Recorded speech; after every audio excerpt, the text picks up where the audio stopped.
नमस्कार and welcome to get rich with Aashika. आज हमारे साथ जो मेहमान जुड़े हैं बहुत ही खास है। खास इसलिए क्योंकि इनकी जर्नी अगर फाइनेंशियल भाषा में बोली जाए तो बहुत तगड़ी रही है। सेल्फ एम्प्लॉयड रह चुके हैं, सैलरीड रह चुके हैं, बिजनेस भी करते हैं। इतनी सारी चीज एक साथ और उसके पश्चात उनके इन्वेस्टमेंट्स को लेकर वो बहुत ही ज्यादा कॉन्शियस रहे हैं।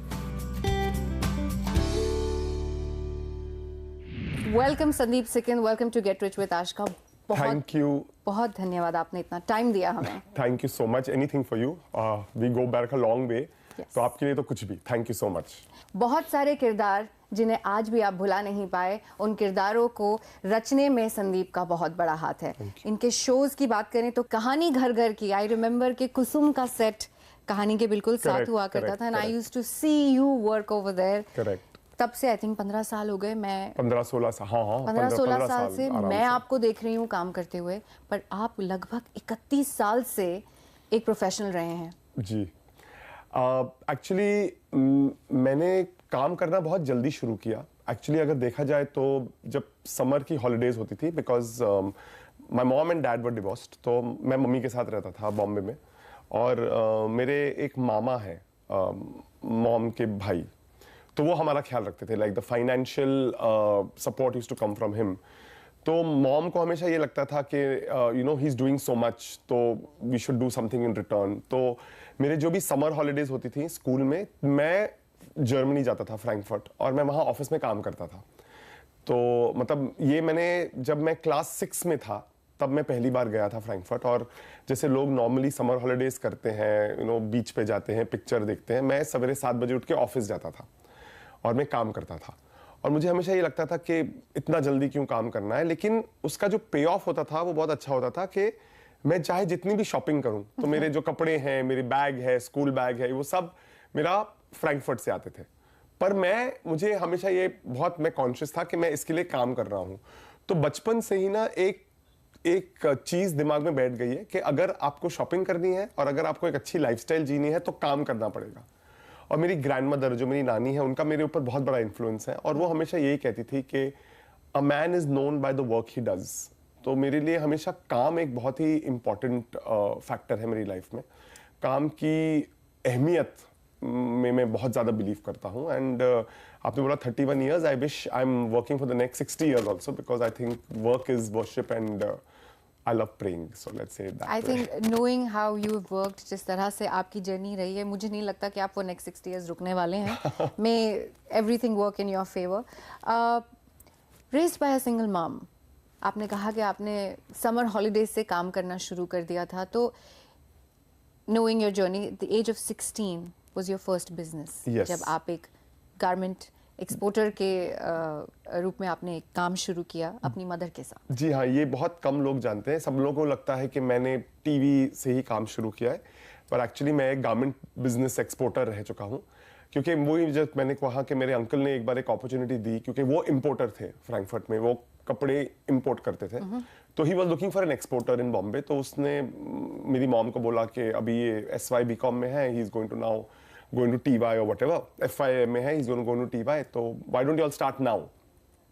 My mother is a housewife, तो उसे भी बिजनेस का कुछ सेंस नहीं था। मेरी ग्रैंडमदर इसके पहले गारमेंट एक्सपोर्ट बिजनेस करती थी, तो मेरी grandmother you know she knew कि बिजनेस कैसे होता है।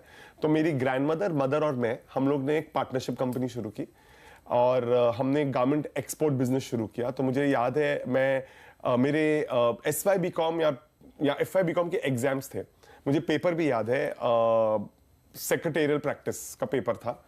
और जिस दिन मैं सिडनी में था, तो जिस दिन मेरा एग्जाम था उसके 1 घंटे पहले मैं हांगकांग बैंक में बैठा था अपनी अकाउंट मैनेजर के साथ मीटिंग में। तो ये सब करते करते मुझे 10 साल हो गए। तो I did this for 10 years of my life. और आपने उसमें अच्छी कमाई करी। Yes, touch wood, God was kind. क्योंकि मुझे अभी भी याद है कि हमारा जो पहला ऑर्डर था वो पोल्का डॉट ब्लाउजेस का था। एंड उस सीजन में polka dot became a big range.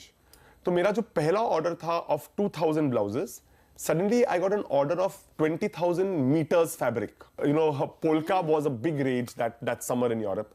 So after that there was no looking back really. So by the end of 10 years अच्छी खासी कमाई हुई, क्योंकि गारमेंट एक्सपोर्टर्स को उस वक्त तो use to get duty drawback and use to get you know special concessions and use to get refund from the government and you know there were lot of incentives मिलते थे. तो yes, कमाई बहुत अच्छी थी. लेकिन 10 साल के बाद ना मुझे लगा कि मैं अपनी लाइफ में ये नहीं कर सकता. मतलब मैं पूरी लाइफ मिलों में जाऊं, कपड़ा चेक करूं, फैशन शोज देखूं, फैशन बनाऊं. तो मुझे एक बात बहुत क्लियर हो गई थी कि ये लाइन मेरे लिए नहीं है. पैसा अच्छा है, मनी इज गुड, लेकिन I can't do this all my life. तो 10 साल when everything was still going good, मैंने मॉम को बोला कि मुझे ये सब बंद करना है. And my mom thought I am mad, you know, she saying ये पागल हो गया है, like you know. And I come from a Sindhi family, तो हमारे लिए पैसा is very important, you know. Without money nothing works. हर किसी के लिए पैसा. एग्जैक्टली. लेकिन सिंधीज में ना जैसे कि वो पैसा कुछ ज्यादा ही बोलता है. तो my dad was a Punjabi, तो आई थिंक मेरे में थोड़ा वो पंजाबीपन है, जहाँ I wanted to do things that I like to do. And मुझे हमेशा ये लगा कि if I make money from what I like, then I will enjoy making money. अब 10 साल के बाद फाइनेंशियल रिस्क साथ में लेने को तैयार थे. आई सेड कि, यू नो, एंड नहीं, हमने ये भी सोचा था कि जितना पैसा बनाया है ना उसको सेफली रख लेंगे. मतलब फिक्स्ड डिपॉजिट्स, उस वक्त fixed deposits used to be, I remember उस वक्त रिटर्न होते थे, used to get 13% interest on fixed deposit. And my grandmother always believed in fixed deposit. मतलब fixed deposit was your emergency money, was your go to money, was everything. मतलब fixed deposit होंगी तो you are safe. And हमने एक property खरीदी थी, तो I said at least in sub se we can live comfortably for the next few years till I do something on my own. So my mother, she said ke okay, do it. Wow. उस हिसाब से ना मेरी नानी was much more forward, and my nani always told me कि हाँ, of course you do what you want to do. My nani always said that to me. So I feel कि एक जो family का support होता है ना in what you want to do, that is very important. So my nani said of course. And तब when my mom said what do you want to do, I said I want to become an actor. So my mother thought I was mad. She said तुम्हें कौन actor बनाएगा. और उस वक्त एकता कपूर के show शुरू हुए थे, ये कहानी घर घर की and Kasautii and you know all these show that started. तो मुझे लगता था कि बस किसी शो में एक चाचा मामा का रोल मिल जाए ना तो मेरी लाइफ सॉर्टेड है. मतलब क्रिएटिव सेटिस्फैक्शन भी मिलेगा, पैसे भी आएंगे. और उस वक्त ना आशका एक फिगर होती थी माइंड में कि महीने का अगर 80,000 to 1 लाख कमा लूं ना तो बस सॉर्टेड हूं मैं. मतलब उससे ज्यादा क्या चाहिए. मतलब 80,000 to 1 lakh is more than enough to lead a very happy comfortable life. So the aim was always कि उतना पैसा बनना चाहिए. लेकिन मुझ में वो नहीं था कि मैं यू नो लोगों के पास जाऊं, अपनी फोटोज दूं. तो मैंने डिसाइडेड कि I will start a theatre company. और मैं अपनी ही कंपनी से मैं अपने टैलेंट को लोगों के सामने दर्शाऊंगा. कि मैं किसी और का काम नहीं करूंगा, मैं अपना काम करूंगा. तो मैंने एक छोटा सा प्रोडक्शन हाउस खोला which did only stage plays. I called it Masquerades. तो उसमें भी मॉम और मैं पार्टनर थे और मैंने ये शुरू किया. और for me it was just an extension. जो बिजनेस हमने गारमेंट एक्सपोर्ट में किया था, I was extending that to theatre. लेकिन अभी यहाँ के डायनामिक्स अलग थे, क्योंकि थिएटर में जो आपकी डीलिंग्स होती है वो कैश होती है, क्योंकि जो टिकट सेल्स होते हैं वो कैश में होते हैं. एंड यू नो पहले जो अमाउंट्स होते थे गारमेंट एक्सपोर्ट में वो काफ़ी बड़े होते थे उस ज़माने के हिसाब से. अभी फिगर्स काफ़ी छोटे होते थे. तो आपको पता था कि आपके outgoings have to be now smaller, you have to cut expenditure. आपको पता है कि अगर आपके प्ले का प्रोडक्शन इतना है तो आपको कैसे actors you to get actors at a little lower price, costumes में पैसे सेव करो, स्पॉन्सरशिप लाओ. So that gave me another side of business कि how without putting too much of your own money. आपने true cash management सीखा, आप ये कह सकते हैं. Exactly, yes. कैश मैनेजमेंट सीखा. And I also understood the importance of saving. Because garment export में ना टचवुड इट डिड वेल, तो यू नेवर रियलाइज्ड कि सेविंग कैसे करते हैं या क्या करते हैं. Because whatever the incentive and all used to come used to go directly into saving. अब यहाँ पर जब आप थिएटर कर रहे हो तो आप रियलाइज करते हो कि आपको एक परसेंटेज सेव करना चाहिए. और एक्चुअली देखा जाए तो वहां से मेरा ये सेविंग का पूरा कोर्स शुरू हुआ. बिकॉज उसके बाद मैंने एक बात डिसाइड करी थी कि मैं जो भी पैसे कमाऊंगा उसका 10% विल गो टू सेविंग. मतलब कुछ भी हो जाए, अगर आपने 100 रुपए भी कमाए हैं तो 90 रुपीज आप स्पेंड करेंगे, 10 रुपए आप फिक्स डिपॉजिट में डालेंगे या कहीं भी डालेंगे। तो वो 10% करते करते was a very important thing in my life which I do till today. मतलब आज तो खैर we have many more options, तो I do a lot of mutual funds and you know SIP which I think I really believe in that. तो you know एक हर महीने जो आपकी एक सेविंग हो जाती है, वो मुझे थिएटर से सीखने को मिला। आपने तब से म्यूचुअल फंड में निवेश शुरू किया या अराउंड नहीं, इन म्यूचुअल फंड्स को कुछ पांच सालों के बाद, लेकिन उस वक्त वही मैं फिक्स डिपॉजिट करता था। तो मेरी फिक्स डिपॉजिट कभी मैं 20,000 की डिपॉजिट बना दी, कभी 10,000 की बना दी, कभी 50 की बना दी, कभी 35 की बना दी। तो I used to keep putting money on the side. फिर जब theatre did pretty well and मुझे फिर एक कॉल आया, I was called to Balaji telefilm, तो मैं बहुत खुश हो गया कि चलो एक्टर बन गया। ऐसे मुझे जरूर एक्टिंग के लिए बुलाया है। और तब मुझे पता लगा कि एकता ने मेरे प्लेस देखे थे और she had called me to become a creative head. Wow. और मुझे फ्रैंकली पता नहीं था कि क्रिएटिव हेड क्या होता है, मुझे कोई आइडिया नहीं था कि क्रिएटिव हेड करता क्या है। लेकिन मुझे एकता ने पूछा कि will you do it? I said या आई नो इट। और उसने मुझे एक ही मिनट में देख के बोला कि तुमको एक्टर बनना है ना? तो I said yes. So she told me that you do my shows properly, I will make you an actor.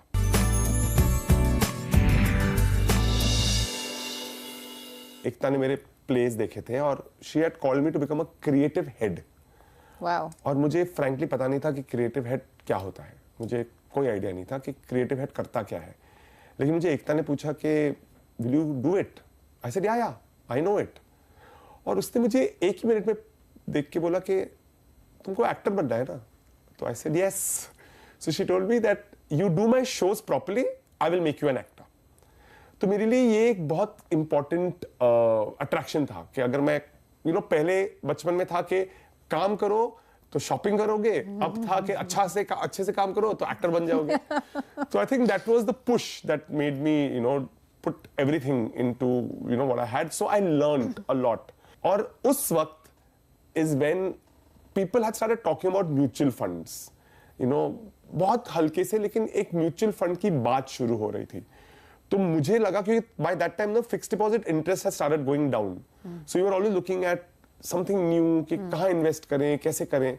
तो वहां पर बालाजी में किसी ने बोला था कि यू शुड डू SIP। तो मुझे पता नहीं था कि SIP क्या होता है, systematic investment plan. I didn't know what it was.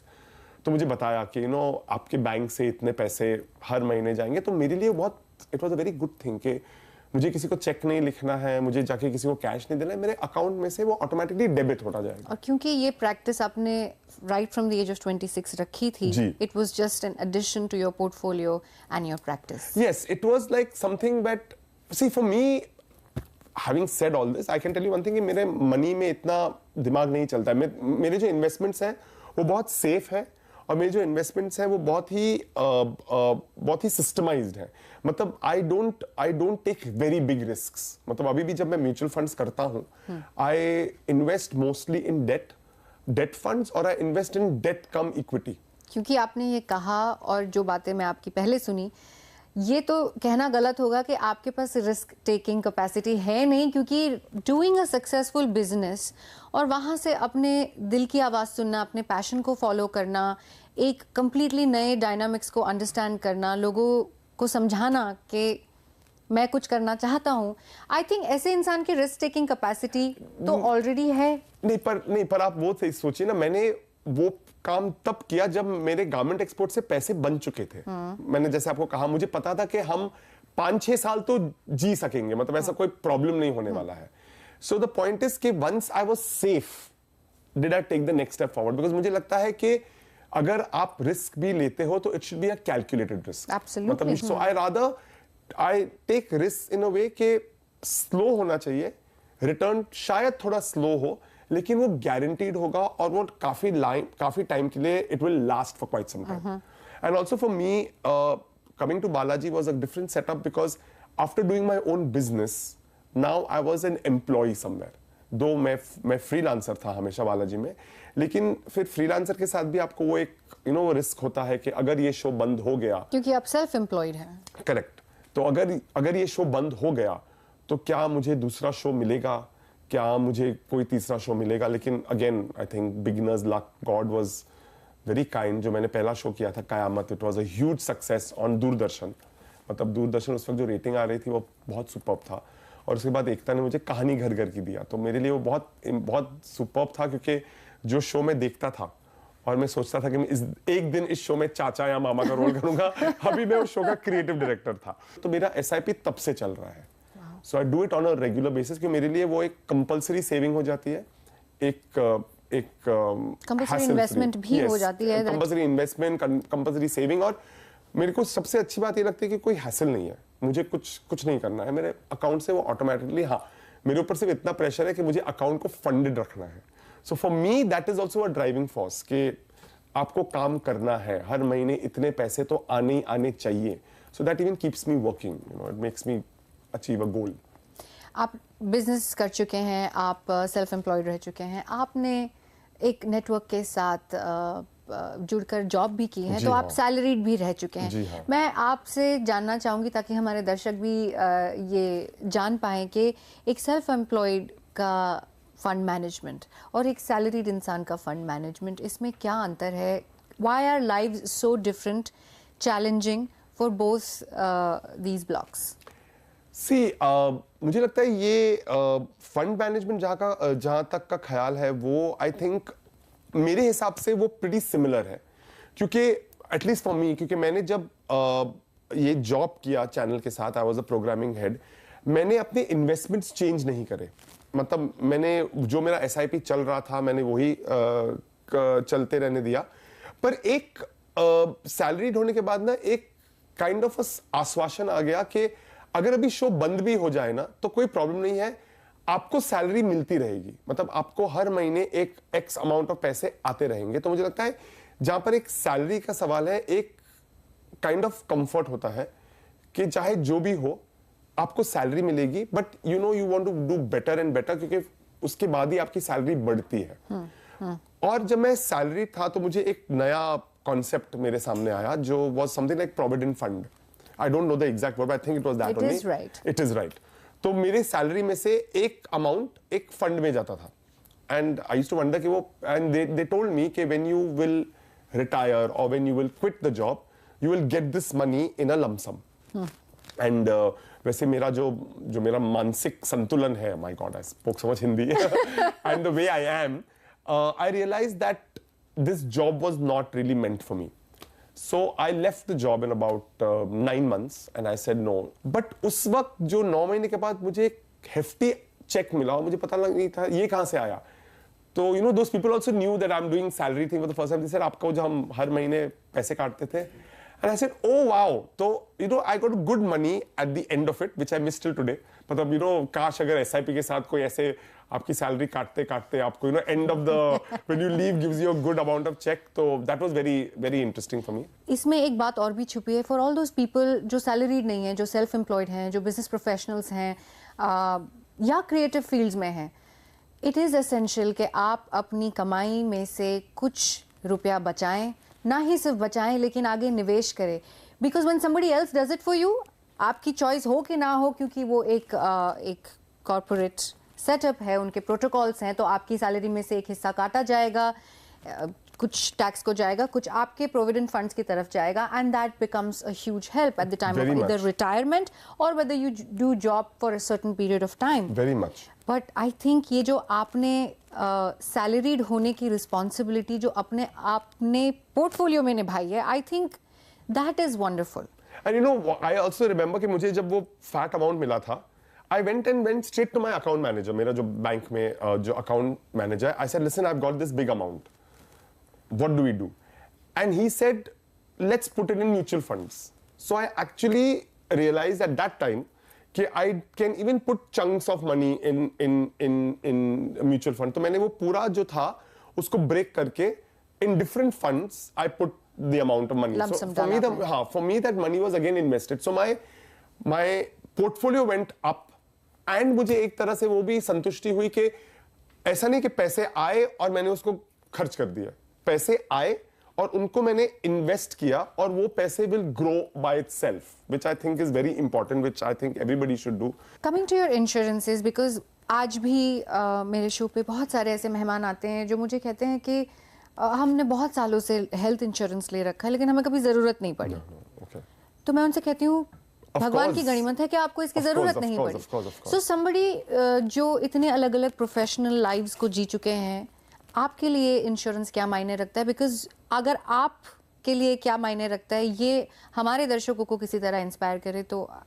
नहीं, मेरे लिए insurance is very very important. मतलब आई थिंक जब से मुझे याद है हमारे पास हमेशा medical insurance, home insurance, robbery and theft and fire insurance वो हमेशा से रहा है. तो दर्शकों को मैं ये भी कहना चाहती हूँ कि इंश्योरेंस इसलिए बहुत ज़्यादा ज़रूरी होता है क्योंकि अगर आप इंश्योरेंस नहीं लेंगे तो आपकी सारी इन्वेस्टमेंट्स डिस्टर्ब हो सकती है. कहाँ से लाएंगे आप पैसा? सबसे पहले आप वहाँ से निकालेंगे जहाँ आपने जोड़ के रखा है. करेक्ट. सो संदीप बिजनेस किया, उसके बाद उन्होंने सेल्फ एम्प्लॉयड का रोल निभाया, उसके बाद उन्होंने फिर से एक जॉब उठाई, एक सैलरीड का रोल निभाया, उसके बाद फिर आपने बिजनेस शुरू किया. आप एक सक्सेसफुल प्रोड्यूसर अब हैं. आपने 2 सक्सेसफुल शोज दिए हैं, 2.5 किलो प्रेम एंड जज्बात, जिसपे मुझे आने का मौका मिला था. सो it's a very long professional journey that you've had, Sandeep, and it's commendable and a lot of people will be inspired by your story क्योंकि ये सब कुछ करने के साथ साथ संदीप has made sure कि वो सेविंग्स करें, सेविंग्स के साथ साथ वो निवेश करते रहें और निवेश करने के साथ साथ इंश्योर्ड रहें. Yes, very I think important. this is in true meaning a successful financial story with a professional story. Thank you so much. I will मतलब मैंने जैसे कहा कि मेरा जो भी ये पूरा है it's inspired by my grand mom. मेरी नानी हमेशा ये कहती थी कि you should save for the rainy day and I feel insurances do that. I think निवेश करना, सेविंग करना, इन्वेस्टमेंट करना, your money has to grow, that's very important. And I think बाकी all the success whatever is there, I am just very thankful to God. He is been really kind. And या जब तक आप सच्चे दिल से मेहनत करोगे तो ये सब तो होगा ही ऑटोमेटिक. और मैं आपके सोशल मीडिया पे भी देखती रहती हूँ कि आपकी मदर आपका ड्राइविंग फोर्स हैं और Yes. आपने कहा था कि आप उनसे सीखे हैं कि कैसे पैसों की बचत होनी चाहिए. माई मदर इज हर घर में एक इमरजेंसी मनी होता है. आप एक इमरजेंसी मनी रख लेते हो. मेरे लिए वो मेरी मॉम है क्योंकि मुझे समझ में नहीं आता है ये जो महिलाएं हैं, mom, wives, I will talk about my mom, उनके पास हमेशा कहीं ना कहीं से पैसे होते ही हैं. वो कहाँ से लाते हैं I really have no idea, but my mother has her own little money lying at any point of time. तो whenever I am ever stuck for money, क्योंकि नहीं SIP देना है, तो कभी भी पैसे की कमी हो जाए तो सीधा मम्मी के पास, and mummy is always there. So she is my emergency cash. This is amazing. Sandeep, thank you so Thank much you for being so with much. us on Get Rich with Ashka. दर्शकों के लिए आज के episode से मैं ये कहना चाहूँगी कि आप जिनको you look up to people, जिनकी सक्सेस स्टोरीज आपका दिल छू जाती हैं, याद रखें कि उन्होंने अपनी प्रोफेशनल जर्नी में अच्छे फाइनेंशियल डिसीजंस लिए हैं. So thank you for watching gate rich with Ashika and continue watching CNBC आवाज़.